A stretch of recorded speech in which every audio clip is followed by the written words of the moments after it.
So you will have a self-fulfilling prophecy. So if you believe that you're not going to get it because you don't have a degree, or you're not going to get it because you don't have your master's, or you're not going to get it because you have your PhD, let me tell you what, it will become a self-fulfilling prophecy. I've seen it over and over and over and over and over again in my career. So when people tell you that you can't have something, or that you can't, in fact, there was a company that I worked with years ago, and there was this woman, I was on a project, and it was one of the big oil companies, and she kept coming up to me and going, you know, you can never work here full-time.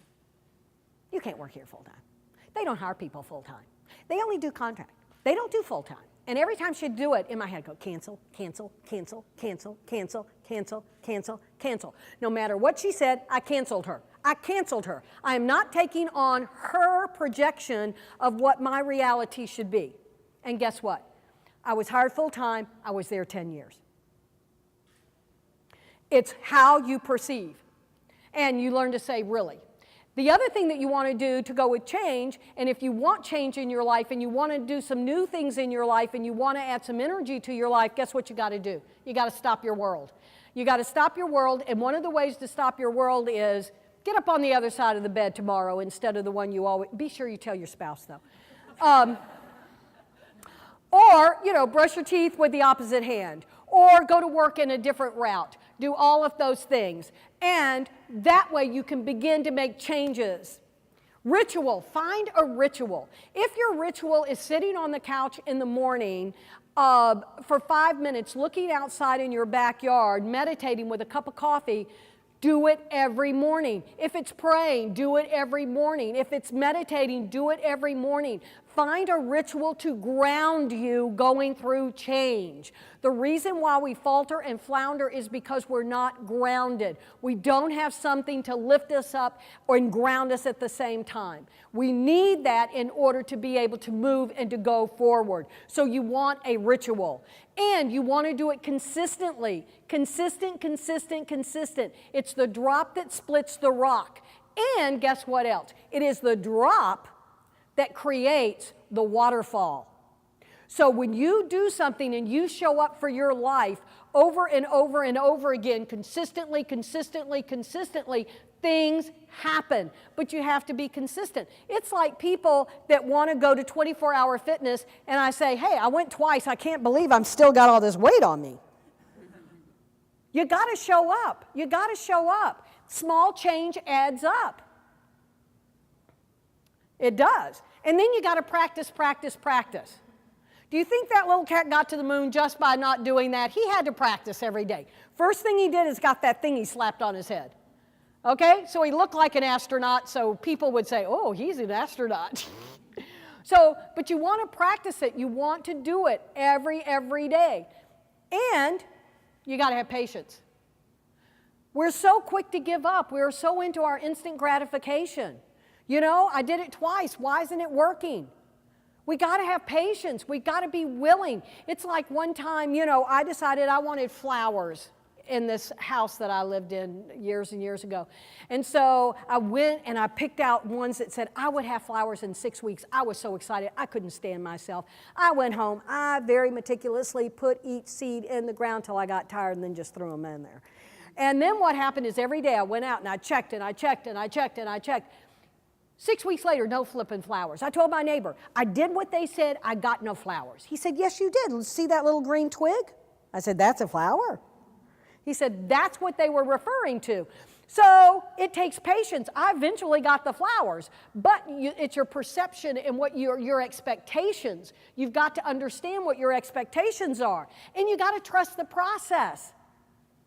When things start getting rough, you know, it's back to we don't like things to be rough because we don't realize that sometimes in that roughness or in that not knowingness, in that unknown, there are some great things percolating for your life, and they've got to percolate. Can you imagine drinking coffee and just putting the grounds in there and not percolating?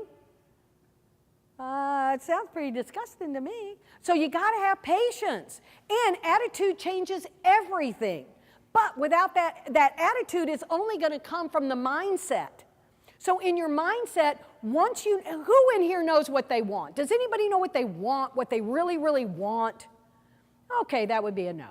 So part of your homework is, what do I want? And then when you figure out what you want, write it down and hold the vision.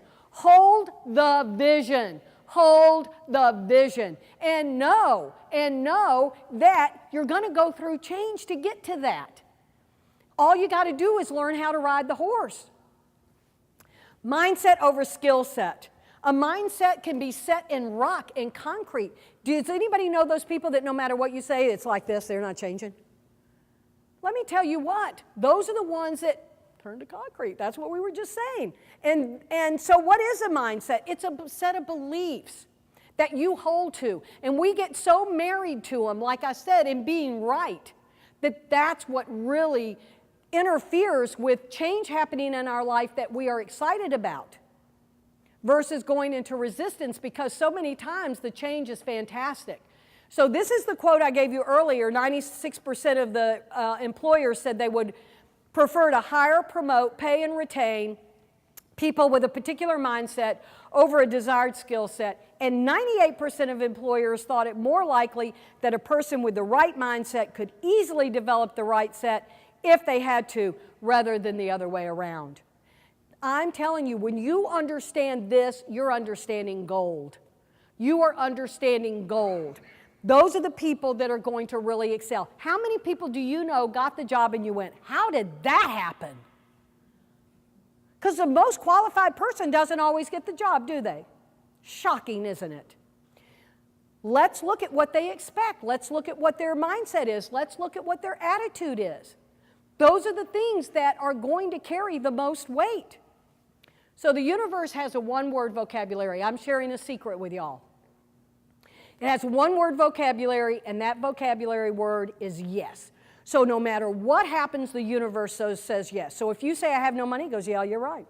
I don't have a job, yep, you're right. I'm never going to get what I want, yep, you're right. So really begin to pay attention to what is it you say, because no matter what you say, you're going to get yes. You're going to get yes. Did you know that? Didn't know that. See, changed your life today. Change. Yes and yes. I like him. So let me share this with you. It's one of my very favorite poems. She said, come to the edge. And they said, we cannot. She said, come to the edge. And they said, but we are afraid. She said, come to the edge. And they did. And she pushed them. And they flew. Thank you.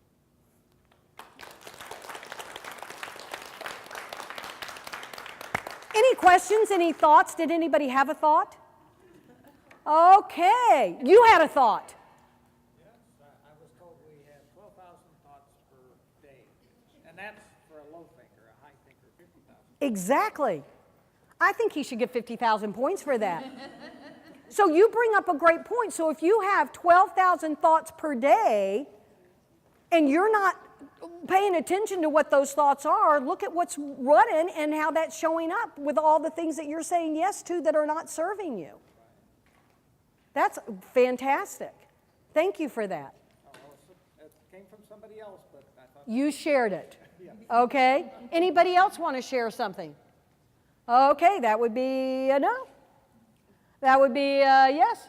That would be an oh my gosh, we're so excited. Well, have a fabulous conference. Thank you for coming. Take care. And there's a handout back there in case you would like it, and surveys. Here comes Alice.